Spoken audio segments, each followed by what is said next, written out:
أهلا بيكم مع وصفة جديدة من وصفات هافنز كيتشن. النهاردة هنعمل وصفة صحية ومليانة بالعناصر الغذائية. هنعمل الكلاوي البقري بتتبيلة حلوة قوي بطريقة سهلة ومش هتاخد وقت خالص في عمايلها. يلا بينا نبتدي.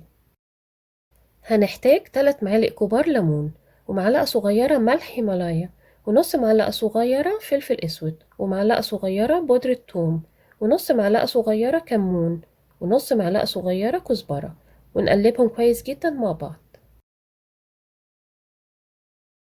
وبعدين نضيف التتبيلة على نص كيلو من الكلاوي المتنضفة والمتقطعة مكعبات بالشكل ده، ونخلطهم كويس جدا مع بعض.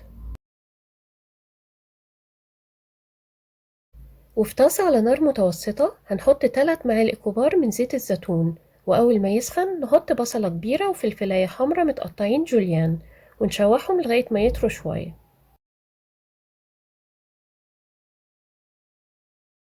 وبعدين نجيبهم على جنب ونضيف الكلاوي المتبلة ونسويها لغاية ما تاخد اللون البني، وبعدين نقلبها مع البصل والفلفل لمدة 5 دقايق.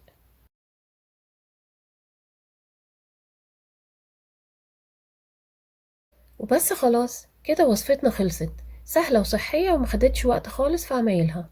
جربوها وقولولي رأيكم في الكومنتس، وما تنسوش السبسكرايب والجرس واللايك والشير عشان توصلكوا كل وصفاتنا الجديدة.